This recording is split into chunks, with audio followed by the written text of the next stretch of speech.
Bem-vindo! Psicografias e relatos espirituais. Gratidão pela sua companhia e inscrição no canal. Se o conteúdo lhe agrada, lhe peço humildemente que deixe o seu gostei. Se possível, compartilhe o conteúdo também. Do livro Morri e Agora, psicografia de Vera Lúcia Marinzec de Carvalho, pelo espírito de Antônio Carlos. Relato do espírito de José Antônio. Que será de mim quando morrer? Ai, meu Deus! Exclamei baixinho. Estava num leito do hospital, morrendo em consequência da AIDS. Sofria com muitas dores, enjoos, tontura e mal-estares. Meu corpo definhava. E injeções, sondas, me maltratavam. Glorinha entrou na enfermaria com um vasinho de flores e uns pacotes de bolacha. Oi, Tom Zé! Como está, José Antônio? Cumprimentou-me, beijando-me. Mal, amiga. Acho que estou para morrer, respondi. Nem fale isso. Você viverá muito, disse, animando-me. Falou por minutos, dando-me notícias de amigos e de pessoas conhecidas. Eu gostava de Glorinha. Prestei mais atenção quando me falou do orfanato.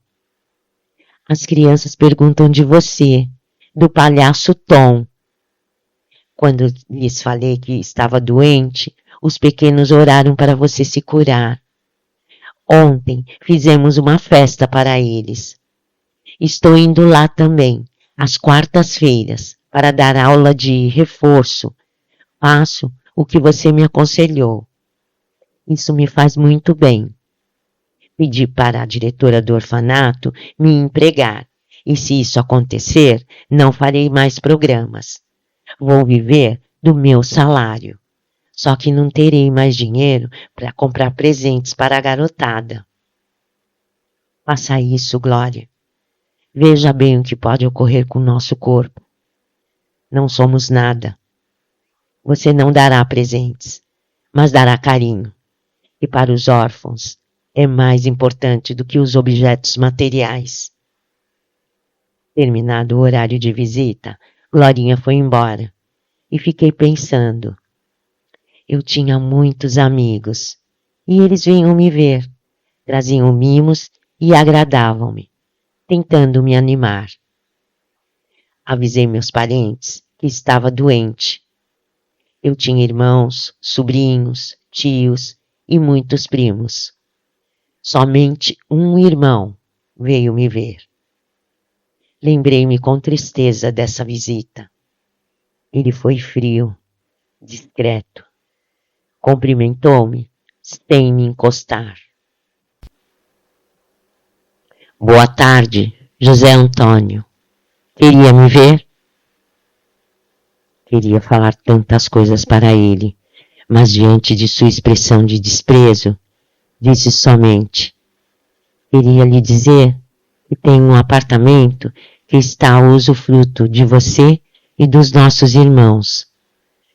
Quando os avisarem que morri, vendam e repartam o dinheiro. Você tem dinheiro em bancos? Está precisando de alguma coisa? Não. Obrigado. Tenho tudo o que necessito. Não tenho dinheiro em bancos.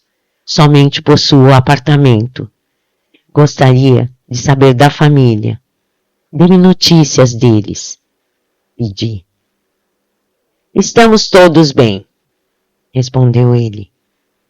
Ainda bem que papai e mamãe estão mortos, para não terem mais essa vergonha de saber que você morrerá de AIDS, por ser homossexual. Virei o rosto e esforcei-me para não chorar. Acho que ele queria me dizer umas verdades, segundo a opinião dele, mas teve o bom senso de se despedir e ir embora. Não tive mais nenhuma visita da família. A enfermeira veio me medicar. Era atenciosa e delicada. Obrigado, agradeci, tentando sorrir. Tratar de você é um prazer, José Antônio. É tão educado e não reclama. Acho que é por isso que você tem tantos amigos. Muitos dos meus amigos eram homossexuais, garotos e garotas de programa. Mas também tinha muita amizade pelos companheiros de trabalho, com o pessoal do orfanato, vizinhos e proprietários dos locais em que fazia as compras. Não estava com vontade de ler e comecei a pensar na minha vida, em fatos que nesses anos tinham me acontecido. Não gostava de recordar o passado, mas não lutei com meus pensamentos. Deixei vir as recordações. Homem, não tem essa atitude. Vai levar uns tapas para aprender. Meu pai me deu uma surra e eu não podia chorar para não apanhar mais. E assim foi minha infância. Surras de papai, mamãe e ironia dos irmãos e parentes. Você é menino, não é mulher. Ponha isso na cabeça e haja como homem, pelo amor de Deus. Não nos envergonhe. Não entendi o porquê das agressões. Agia com naturalidade. As surras me levaram a fingir, a tentar fazer coisas que meus irmãos e amiguinhos faziam. Mas eu era um desastre. Não jogava bem em jogos ditos masculinos. Não gostava de brigar e fui me isolando. As meninas gostavam de mim e eu delas, como amigo, mas me era proibido ficar perto delas. Vivia a infância querendo fazer uma coisa e tendo de fazer outra. Percebi e queria ser menina. E como eu queria.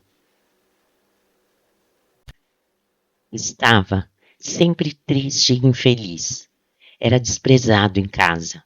E quando recebíamos visitas, tinha que me esconder, ficar no quarto, para não envergonhar a família. Na adolescência, foi pior. Passei a isolado. Não podia ter amigas e os garotos corriam de mim.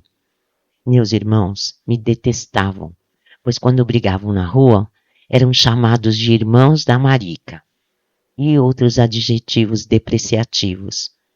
Comecei a orar para Deus, me fazer homem mesmo.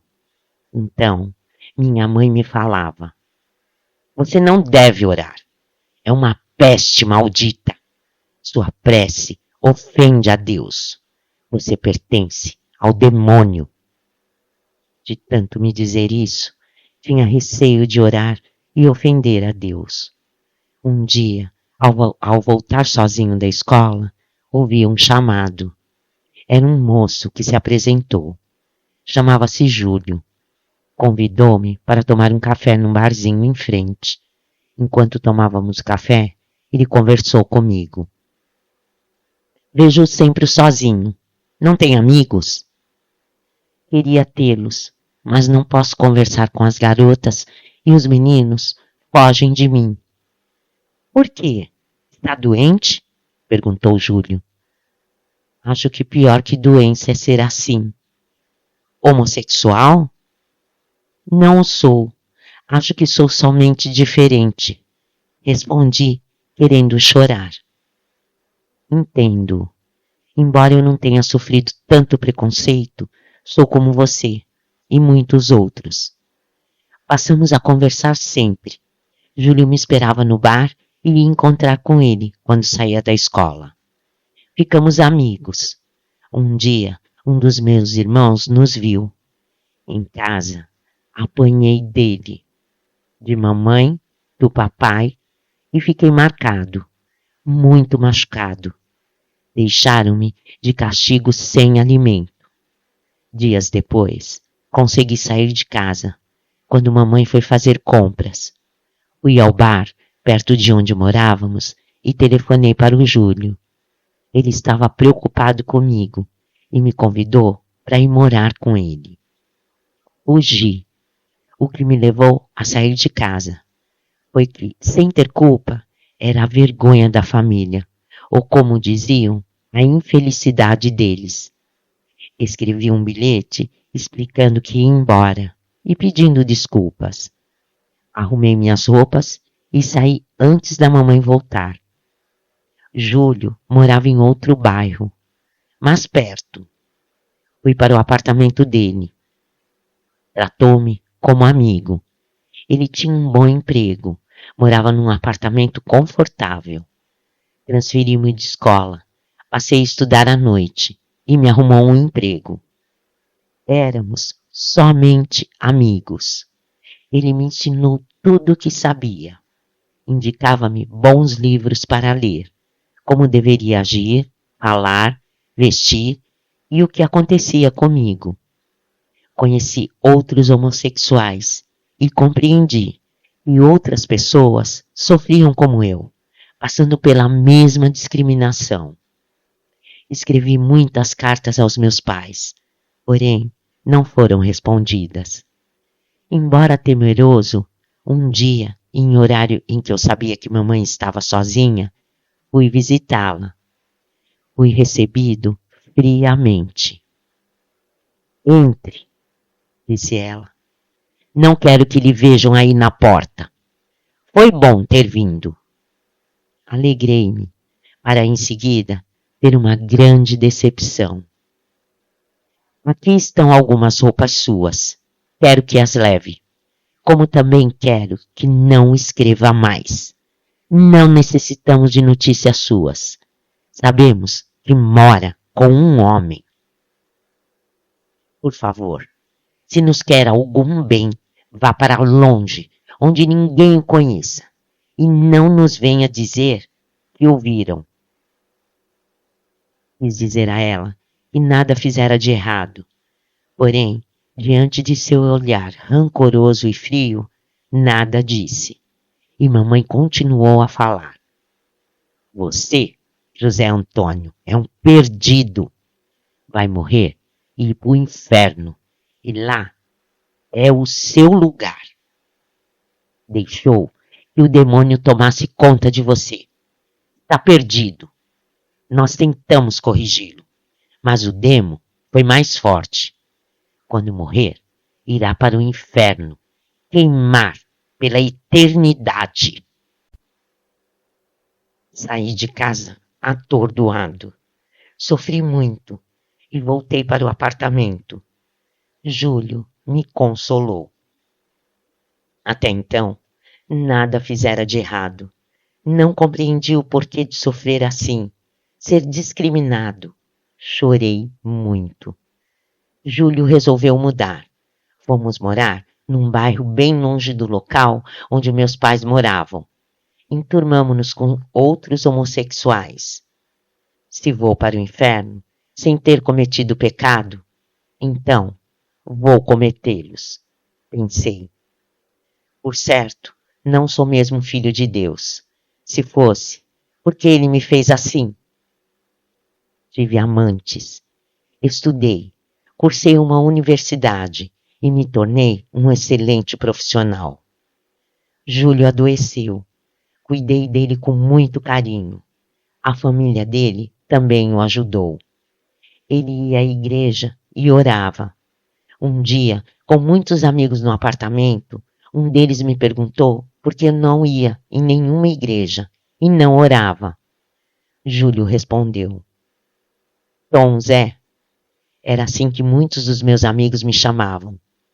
Tem vergonha de orar. Acha-se indigno. Você indigno? Nunca conheci alguém tão digno. Você é uma pessoa boa. Eu lhe devo uns 10 favores. Acho que se alguém deve se envergonhar de orar, são os hipócritas, os corruptos, os que tiram dos pobres. Se Deus o criou assim, não irá se envergonhar de você. Eu sorri. Com dinheiro honesto do meu trabalho, comprei um ótimo apartamento para onde Júlio e eu nos mudamos.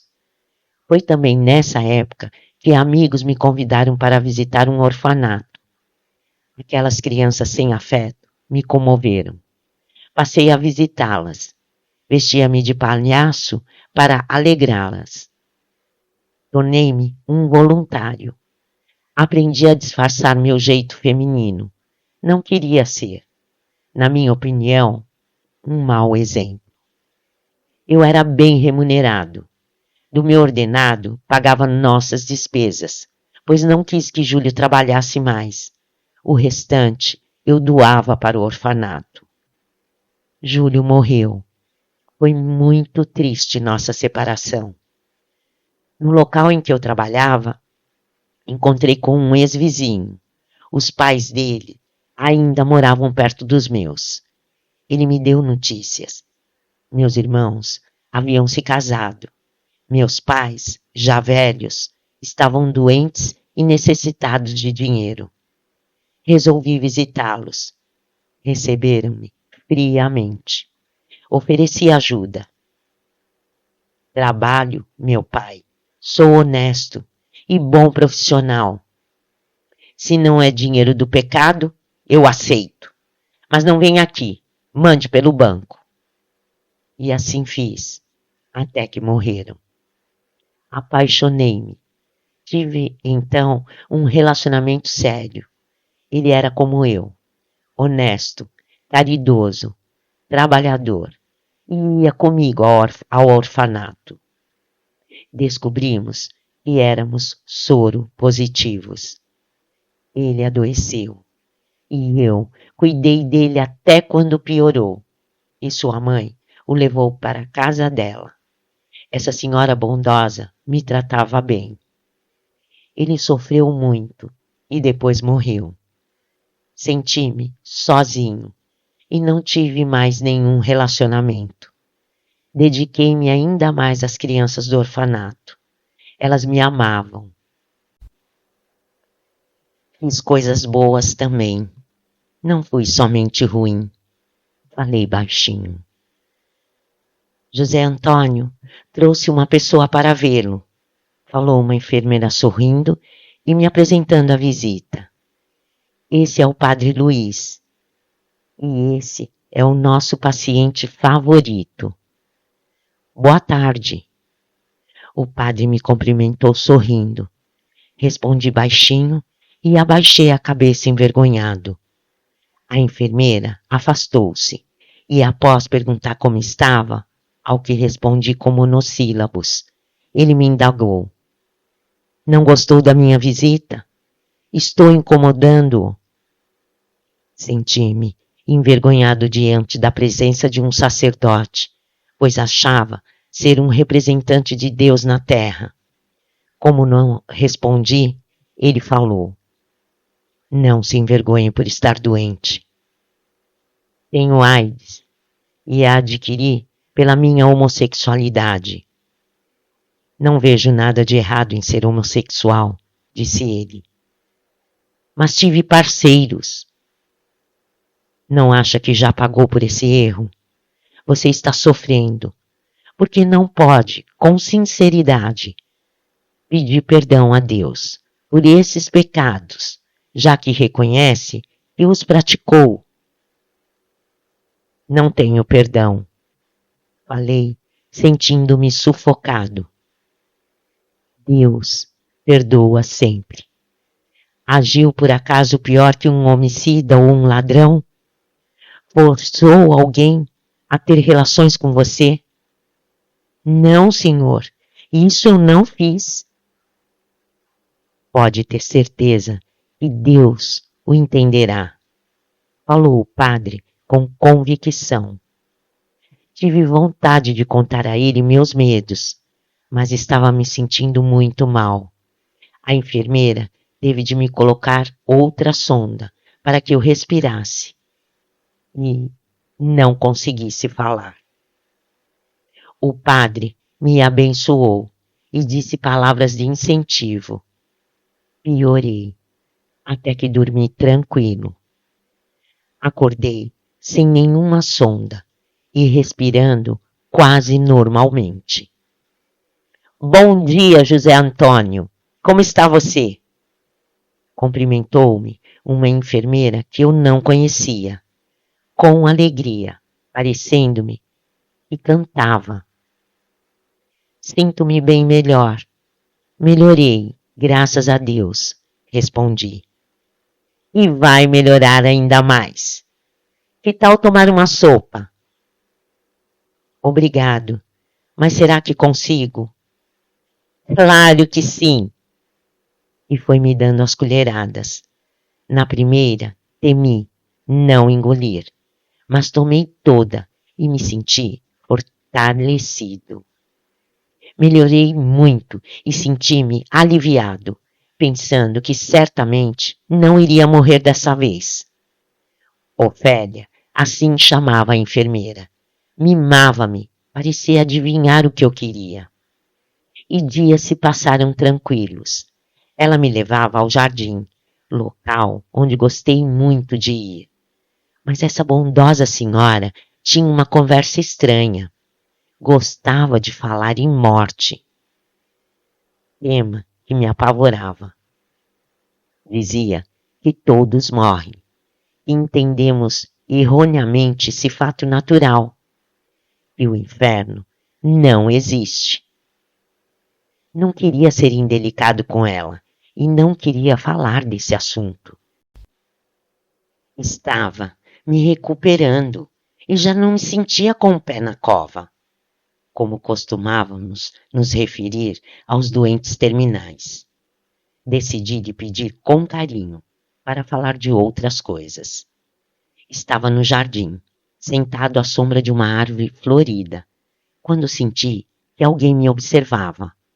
Olhei para a porta que dava para o corredor e vi um menino que, ao perceber que o vi, afastou-se.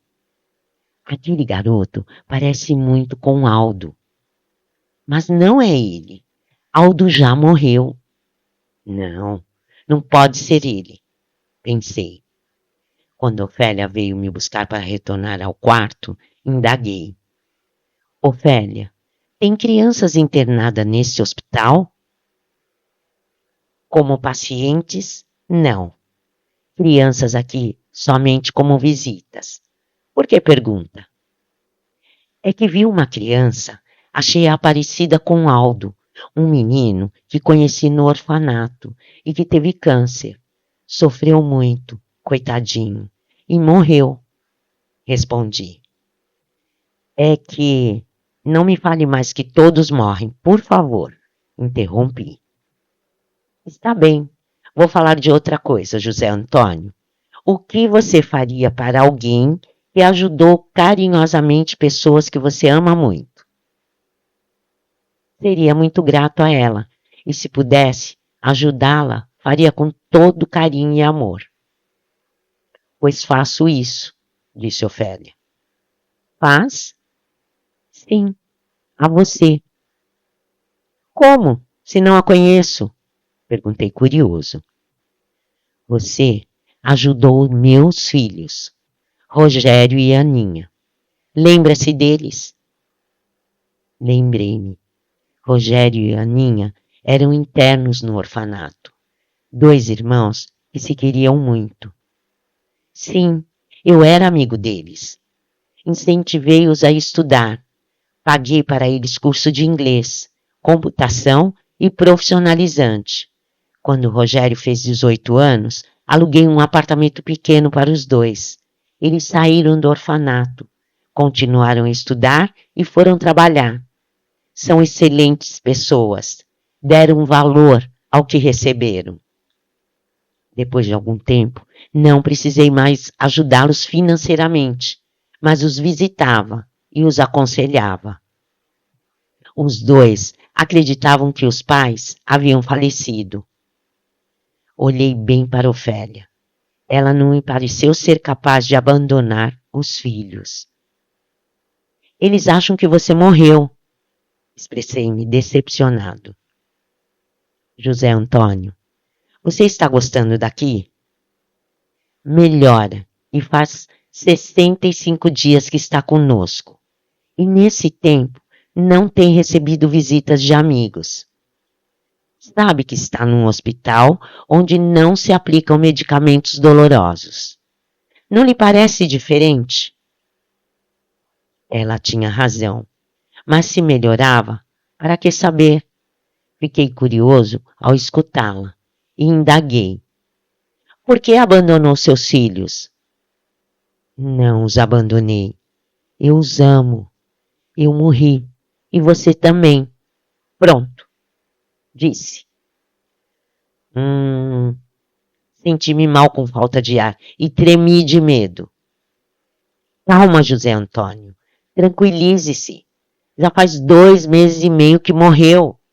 E desencarnou. Fique calmo, ordenou Ofélia. Fui acalmando-me. E agora? Perguntei. Vou para o inferno? Vou queimar pela eternidade? Claro que não. Vai continuar sua recuperação até ficar sadio. E depois irá aprender a ser útil na espiritualidade. Estou com medo. José Antônio, se você tivesse de ir para um local de sofrimento, já teria ido. Está aqui, junto de pessoas que lhe querem bem. Aldo está ansioso para lhe dar um abraço. Com um sinal de mão, Ofélia chamou alguém. Vi Aldo sorrindo, vindo ao meu encontro. Se já não estivesse morto, certamente morreria de medo. Ao vê-lo, tive a confirmação de que ela não mentira. Ele me abraçou. Palhaço Tom, que alegria vê-lo se recuperando. Aldo, eu morri. Que tristeza, vou ser julgado por Deus e ir para o inferno. Chega, José Antônio, falou Ofélia energética. Se continuar falando assim, vou ficar brava com você. Aldo pacientemente me explicou que o inferno, como eu acreditava, não existia, mas sim lugares tristes para onde iam os que fizeram maldades. E que Deus não nos julgava. E não ouvíamos como uma figura, porque Ele é um espírito e está em todos os lugares e dentro de nós. Fiquei com medo. Alda e Ofélia me tratavam com muito carinho. Compreendi que desencarnara e esforcei-me para me recuperar. Dias depois, estava bem e não tive mais receio. Recuperado, fui para uma outra parte do hospital, fazer um tratamento. Não seria na espiritualidade um homossexual. Com o estudo, entendi que o espírito não tem sexo, mas que o ser masculino ou feminino deixa reflexo no perispírito. E ao nos livrarmos desses reflexos, tornamos-nos seres humanos. E é o que de fato somos. Soube do meu passado, de minhas vivências anteriores, para compreender por que fui homossexual. Queria muito reencarnar, e o fiz sem preparo. Sentia-me ainda muito feminino, mas animei um feto masculino. Ora, anteriormente muito preconceituosa. Fiz por isso muitos sofrerem, e infelizmente tive de aprender pela dor, sentindo o peso do preconceito, para não ser mais. Aprendendo assim que somos seres humanos, filhos de Deus, criaturas rumo ao progresso. Nesse curso que fiz, ouvi muitos relatos, fatos que levaram espíritos a reencarnar, sendo homossexuais. Um senhor que participava disse-nos que na sua encarnação anterior fora uma mulher, e ela e o marido assassinaram o filho por ele ser homossexual. E as causas são muitas. Benditos aqueles que não são promíscuos. Quando aprendemos a viver na espiritualidade, sem os reflexos do corpo físico, não sentindo fome, sede, necessidade de dormir, também deixamos de nos sentir masculinos ou femininos, para compreender que somos espíritos, seres criados pelo Pai, para sermos felizes. Podemos aprender pelo amor, e esses ensinamentos sempre nos são oferecidos, e quando recusados, a dor vem nos impulsionar na nossa caminhada. O tempo passou rápido e fiz muitos amigos. Sou muito agradecido pelo socorro que recebi. Quis ser útil. Trabalho não falta, e o faço com entusiasmo e gratidão. Sou muito feliz. José Antônio.